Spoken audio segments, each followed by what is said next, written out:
कहीं कहीं अस्पतालों की तरह की धीमी धीमी रोशनी हो रही थी, मगर वहां कोई पहरेदार गश्त करता नजर नहीं आ रहा था। जो बैरक मेरी दाहिनी जानिब थी उस तरफ अंधेरा था। ये बैरक खैर आबाद लगती थी। मैं ट्रक में से नीचे कूदा और फिर गैराज की दूसरी तरफ गाड़ियों के सामने से झुककर गुजरते हुए अंधेरी बैरक पार करके बरामदे में आ गया। बरामदे के बैरक में कोई बत्ती रोशन नहीं थी। जहां उस बैरक का बरामदा खत्म होता था वहां दीवार की ओट नहीं पहुंच रही थी। थोड़े थोड़े फासले पर जहां कोठरियां बनी थी जिनके दरवाजे बंद थे। मैं दीवार के साथ लगकर आगे खिसकने लगा। मैं 3-4 कोठरियों के आगे से गुजरा। उनके दरवाजों पर ताले लगे थे। यह बैरक गैर आबाद थी। यहाँ कोई कैदी नहीं था। मैंने सोचा कि मुझे उस बैरक से गुजरकर दूसरी बैरक के बरामदे में जाकर खोज लगाना चाहिए कि उधर भी कैदी हैं कि नहीं। मैं बिल्कुल दीवार के साथ लगकर आगे खिसक रहा था। पिस्तौल वाला हाथ मैंने जेब में कर लिया था। मैं अंधेरे में था। अचानक मुझे किसी के कदमों की आवाज सुनाई थी। बरामदे में दूर तक कोई इंसान नहीं था। फिर ये कदमों की चाप कहां से आ रही थी? मैं वहीं दीवार के साथ लगकर बैठ गया और पिस्तौल बाहर निकाल लिया।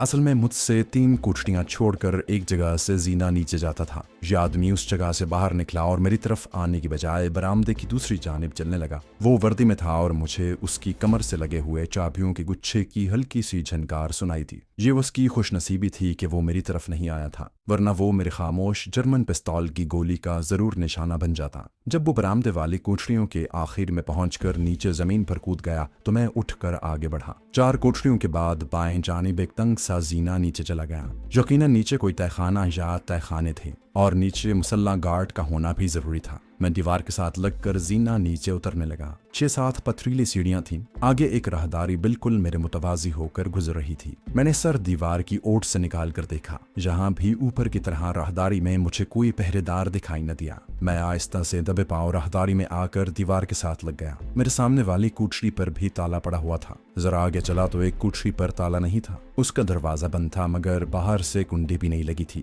मैंने पाँव की मदद से दरवाजे का एक पट खोल दिया और उछलकर पीछे दीवार के साथ अंधेरे में पिस्तौल तान कर खड़ा हो गया। कोठरी में से कोई भी बाहर न निकला। मैं छलांग लगाकर कोठरी में घुस गया। कोठरी खाली पड़ी थी। फर्श पर कोने में सूखे हुए घास का ढेर लगा था। मैं कोठरी से बाहर निकलने लगा तो भारी कदमों की आवाज से राहदारी गूंज उठी। मैंने जल्दी से कोठरी का दरवाजा अंदर से खींचकर बंद कर लिया और दरवाजे के साथ कान लगाकर दम साधे खड़ा हो गया। भारी बूटों की आवाज ऊपर जाते जीने के पास आकर रुक गई। फिर किसी ने इब्रानी जबान में जरा ऊंची आवाज में कहा, आखिरी कोठरी बंद करके तुम भी बाहर आ जाना। फिर कोई जीना चढ़ता हुआ बाहर चला गया। अब मुझे उस दूसरे मुहाफिज का इंतजार था जिसे आखिरी कोठरी बंद करके वापस जाना था। चंद सानियों के बाद राहदारी के दूसरे किनारे से भारी बूटों की आवाज करीब आने लगी। ये आवाज भी जीने के पत्थरों पर से गुजरकर बाहर जाकर गायब हो गई। जब पूरी तरह खामोशी छा गई तो मैं आहिस्ता से दरवाजा खोलकर बाहर निकल आया। राहदारी में अब कोई नहीं था, मगर बाहर से किसी न किसी मुहाफिज के अचानक आ जाने का धड़का बराबर लगा था। मैंने देखा कि आगे चंद कोठरियों पर ताले पड़े थे।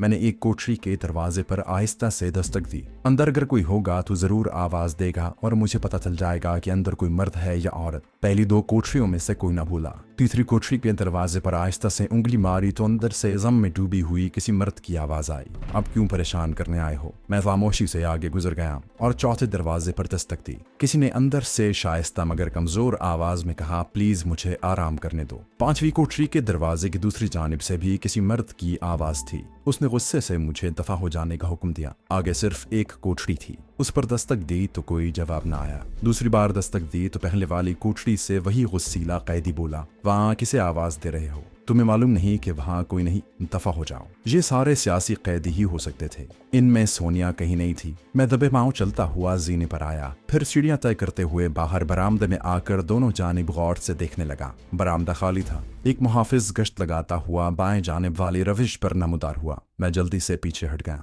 वो आहिस्ता आहिस्ता कदम उठाता हुआ सामने वाली बैरक के बरामदे में चला गया। मैं जिस मकसद को लेकर आया था वो पूरा नहीं हुआ था। सोनिया तय खाने वाली बैरकों में नहीं थी। अब ख्याल आया कि इस तरह मैं सोनिया का कभी सुराग नहीं लगा सकूंगा। इस काम के लिए मुझे दूसरी हिकमत अमली इख्तियार करना पड़ेगी। अब मुझे जेल की 4 दीवारी से बाहर निकलने का मरहला दरपेश था। गंदे पानी वाले नाले का खोज लगाना नामुमकिन था। फिर भी मैं बरामदे में अकबी जानिब उतर कर जेल की दीवार की तरफ चला। मैं झुक कर चल रहा था। यहाँ अंधेरा था। ये गिराज का अकबी हिस्सा था। मैं गिराज की अकबी दीवार के साथ लगकर खड़ा हो गया और अंधेरे में आंखें फाड़ फाड़ कर सामने 50 फुट ऊंची दीवार की तरफ देखने लगा। बाहर वाले डिस्पोजल नाले का मुंबाइशी जगह दीवार में कहीं था। मगर ये कैसे हो सकता था कि वहाँ लोहे का जंगला न लगा हुआ हो? असल में मुझे ये पहले सोचना चाहिए था, लेकिन सोनिया की तलाश के जज्बे और कुछ अपनी महारत पर जरूरत से ज्यादा भरोसा करके मैं यहाँ दाखिल हो गया। इस तरह से मैं भी एक कैदी ही था जो जेल से फरार होने के तरीकों पर गौर कर रहा था। कोने वाली बुलंद निगरान पोस्टों वाला बल्ब रोशन था और मुझे एक इसराइली सिपाही वहाँ स्टूल पर बैठा साफ नजर आ रहा था। मैं वापस गिराज में उसी ट्रक के पास आ गया जिसमें बैठकर यहाँ दाखिल हुआ था। रात आहिस्ता आहिस्ता गुजरती जा रही थी। अगर सुबह हो जाती तो मैं यकीनन पकड़ा जाता और फिर मेरा अंजाम जाहिर था। मुझे पौ फटने से पहले पहले वहां से निकल जाना चाहिए था, मगर अभी तक मुझे कोई फरार का रास्ता नजर नहीं आ रहा था। जब कुछ वक्त इसी तरह गुजर गया तो मैंने आखिर यही फैसला किया कि चाहे कुछ हो जाए, मुझे गंदे पानी के नाले में से ही निकल जाने की कोशिश करनी चाहिए। मैं जेल की दीवार की तरफ जाने का सोच ही रहा था कि मुझे जेल का आहनी दरवाजा खुलने की आवाज सुनाई दी। दरवाजा बाएं जानिब वाली दीवार की ओट में था और मुझे जेल का यह दरवाजा नजर नहीं आ रहा था। सिर्फ दरवाजे पर लगी हुई बत्ती की रोशनी सामने वाले रास्ते पर पड़ रही थी। मैं ट्रक की ओट में हो गया। फिर मुझे एक वर्दी पोश मुसल्ला मुहाफिज नजर आया जो सामने वाले रास्ते में रुक गया। पीछे घूमकर उसने गेट के मुहाफिज को कदरे बुलंद आवाज में कहा कि दरवाजा खुला रखना, मैं जीप लेकर आता हूँ। ये शख्स गिराज की तरफ आ रहा था। मैं तेजी से ट्रक के नीचे हो गया। मुझे मुहाफिज की टांगें पिंडरियों तक नजर आ रही थीं। मेरे जहन ने एक मंसूबा बना लिया। मुहाफिज चंद कदम दूर एक जीप के पास आकर रुक गया। मैं साइलेंसर लगे पिस्तौल को मजबूती से थामे हुए गिराज के अंधेरे में उसकी जानिब रेंगने लगा। फर्श पर मेरे रेंगने से हल्की सी आवाज पैदा हुई तो मुहाफिज जीप में झुककर देखने की कोशिश कर रहा था। उसका एक पहलू मेरी तरफ था। वो मुझसे बमुश्किल 4 कदमों के फासले पर था। मैं रेंगता हुआ जीप के बोनट की तरफ आ गया। अब मैं बेहद एहतियात से रेंग रहा था। उसकी स्टेन गन अभी तक उसकी बेल्ट से ही लटक रही थी। उसने उसे अपने हाथ में नहीं लिया था। मेरे लिए इससे ज्यादा सुनहरी मौका और कोई नहीं हो सकता था। मैं पांव पर बैठ गया और 1 सेकंड से भी कम वक्फे में चीते की तरह उस पर छलांग लगा दी। इस बात का मैंने खास तौर पर ख्याल रखा कि उस पर गिरते वक्त मेरा सीधा बाजू उसकी गर्दन पर आए। ये खास दाव था जो पीछे से दुश्मन पर किया जाता था। मेरी महारत और जुर्रत मेरे काम आई। वो मेरे बोझ से नीचे गिरा। उसकी गर्दन मेरे आहनी बाजू के शिकंजे में थी और इससे पहले कि उसके हलक से कोई आवाज निकलती मैं उसे 2 झटके दे चुका था। ये झटके इस कदर शदीद थे कि मुहाफिज की मेरे बाजुओं के शिकंजे में ही गर्दन थलक गई। जब मुझे इत्मीनान हो गया कि वो मर चुका है तो मैंने तेजी से उसकी वर्दी उतार कर खुद पहन ली। अपनी निक्कर, चप्पल और बुशर्ट को जीप में फेंका। सर पर उसका नीला हैट पहनकर जरा सा आगे को किया और जीप स्टार्ट करके जेल के गेट की तरफ बढ़ा। जेल का ये दूसरा और अकबी गेट था। उसका बड़ा गेट दूसरे रुख पर था। उस वक्त मेरा दिल 2-1 बार जोर से धड़का। साइलेंसर लगा हुआ पिस्तौल मैंने जीप के गियर बॉक्स के बिल्कुल साथ ही नीचे रख दिया। मेरा रंग सांवला था। जिस मुहाफिज ने गेट के मुहाफिज को वापस आने के लिए कहा था उसका रंग गोरा था। मुहाफिज मेरे रंग से चौकन्ना होकर मुझ पर फायर कर सकता था, मगर मेरे सामने कोई दूसरा रास्ता नहीं था। मैं जीप को वहां से भगाकर भी नहीं ले जाना चाहता था। इस तरह से जेल की सिक्योरिटी फोर्स का अमला जरूर मेरा पीछा करता। मचान वाली चौकी की सर्च लाइट रोशन कर दी जाती और खतरे का अलार्म भी बोल उठता। इसलिए मुझे खामोशी से ही बाहर निकलना था। अगरचे इसमें मेरी जान जाने का खतरा था। मैं जीप को आहिस्ता आहिस्ता चलाता हुआ दीवार का मोड़ काट कर दाएं जानिब घूमा तो सामने जेल का बड़ा दरवाजा था। उस दरवाजे पर ऊपर की जानिब आधे हिस्से में लोहे की चादरें लगी थीं। नीचे लोहे का जंगला था। उसका एक दरवाजा सिर्फ इतना खुला रखा गया था कि उसमें से जीप गुजर जाए। मैं अगर चाहता तो जीप को वहां से तेज रफ्तारी से चलाकर फरार हो सकता था, मगर मैं ऐसा हरगिज नहीं करना चाहता था, क्योंकि ऐसा करने से वहां कयामत का शोर बपा हो जाता। गेट के पहरेदार को मुझ पर यकीनी शक पड़ जाता। उसके बावजूद मैंने यही कोशिश की कि जीप को गेट में से इस तरह लेकर चलूं कि मुहाफिज को मुझे रोकने की जरूरत महसूस न हो। आखिर मैं जिस मुहाफिज के रूप में था उसे गेट का पहरेदार बखूबी पहचानता था। इस कश्मकश में जीप गेट के करीब पहुंची तो गेट का मुहाफिज, जिसकी स्ट्रेन गन पीछे उसके कांधे से लगी थी, सिगरेट के कश लगाता मामूल के मुताबिक दरवाजे के दरमियान में आकर रुक गया। शायद यहाँ से आते जाते अपने आदमियों को भी शनाख्ती कार्ड दिखाना होता था, क्योंकि जो ही मेरी जीप रुकी मुहाफिज ने मुस्कुराते हुए कहा, डेविड, शनाख्ती कार्ड दिखाने की रस्म भी पूरी कर दो। मैंने ब्रेक लगा दी और हैट को मजीद आंखों के आगे करते हुए गियर बॉक्स पर नीचे झुक गया। मुझे मुहाफिज संतरी के कदमों की आवाज जीप के दरवाजे के पास आकर रुकती महसूस हुई। उसने पूछा, तुम नीचे क्या ढूंढ रहे हो? मेरा जवाब मेरे खामोश पिस्तौल से निकली हुई एक मोहलक गोली थी, जो ठीक उसके दिल में जाकर पैवस्त हो चुकी थी, जो शायद दूसरी तरफ निकल गई थी, क्योंकि गोली मैंने बड़े क्लोज रेंज से फायर की थी। यहूदी मुहाफिज पीछे को गिरने की बजाय आगे को गिरा और उसका मुंह जीप की खिड़की से टकराया और पीछे एक तरफ को लुढ़क गया। मैं उसे हाथ नहीं लगाना चाहता था। मैंने पहले वाले मुहाफिज की गर्दन पर हाथ नहीं लगाया था, सिर्फ बाजू की मदद से उसकी गर्दन तोड़ डाली थी। मेरी उंगलियों के निशान लिए जा सकते थे। इस बात का एहतमाम मैंने जेल की चारदीवारी में दाखिल होते वक्त ही शुरू कर दिया था। दरवाजों को मैंने पाँव की ठोकर से खोला और बंद किया। कोठरियों के दरवाजों पर भी उंगली को उल्टा करके दस्तक दी। मैं जीप को बड़े सुकून से निकाल कर गेट से बाहर ले गया। वहां के रात के मुहाफिज के सिवा दूसरा कोई मुहाफिज नहीं था। दीवार वाली चेक पोस्ट वहां से 60-70 गज के फासले पर थी और पोस्ट में मौजूद संतरी की निगाह गेट पर मुश्किल से ही पड़ सकती थी। इलावा अज़ीम मुझे एहसास हुआ कि ये सारी कार्रवाई मामूल के मुताबिक थी। शायद ये मुहाफिज जीप लेकर रोजाना आधी रात के बाद किसी तरफ गश्त पर निकलता होगा। मैं जीप को ज्यादा दूर नहीं ले जाना चाहता था। जेल की चारदीवारी से थोड़े फासले पर जेल की पट्टी शुरू हो जाती थी। मैंने जीप को वहां अंधेरे में रोक दिया, अपनी चप्पल, बुशर्ट और निक्कर उठाकर बगल में दबाई और मुहाफिज ही की वर्दी में जीप से निकलकर जंगल के अंधेरे में घुस गया।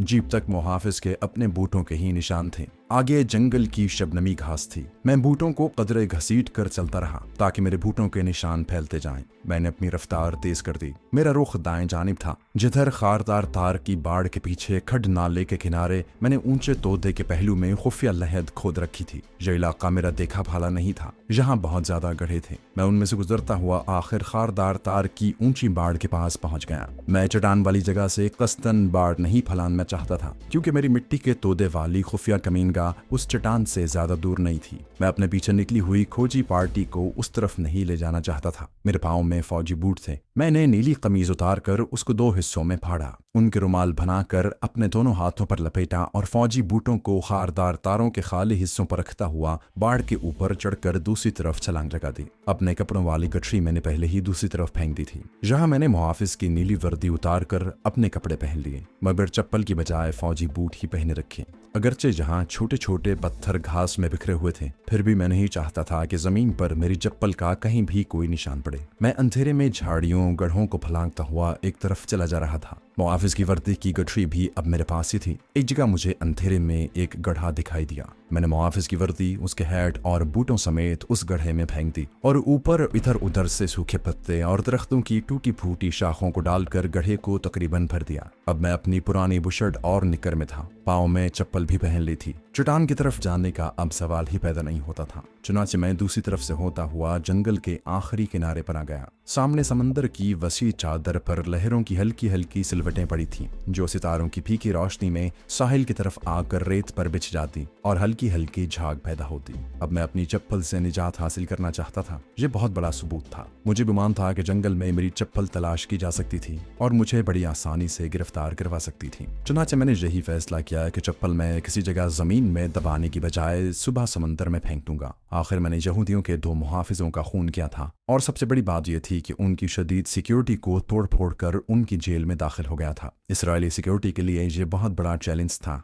और जाहिर है वो लाशों के मिलते ही बहुत बड़ा सर्च ऑपरेशन शुरू करने वाले थे। दूर से मुझे अपनी बस्ती की उभरती हुई झोंपड़ियों के खाके नजर आए तो मैंने चप्पल उतार कर बगल में दबा ली और दबे पांव अपनी झोंपड़ी के पास आ गया। मेरी झोंपड़ी का दरवाजा उसी तरह बंद था जिस तरह मैं उसे बंद करके गया था। मैं अपने जर्मन पिस्तौल को किसी ऐसी जगह छुपाना चाहता था जहां से सिक्योरिटी वाले उसे तलाश करने में कामयाब ना हो सके। उसे झोंपड़ी के अंदर जमीन में दबाना भी ठीक नहीं था। मुझे यकीन था कि यहूदी सिक्योरिटी फोर्स के सिपाही इन झोंपड़ियों को जमीन तक खोद डालेंगे। यह भी मुमकिन था कि अपनी सिक्योरिटी की शिकस्त और अपनी हजीमत को छुपाने के लिए सिक्योरिटी फोर्स और मिलिट्री कमांड इस अजीम हादसे को दबा दे, किसी पर भी जाहिर न करे और उनकी इंटेलिजेंस अंदर ही अंदर खुफिया तौर पर किसी बहाने से तलाशियां और तहकीकात शुरू कर दे। बहरहाल पिस्तौल मैं अपने पास नहीं रख सकता था। मैं अभी तक झोंपड़ी के अंदर दाखिल नहीं हुआ था। मैंने अंधेरे में इर्द गिर्द निगाह दौड़ाई। मेरी झोंपड़ी से थोड़ी ही दूर गाय की चरनी थी। उसके पीछे केले के दरख्तों का एक पुराना झुंड था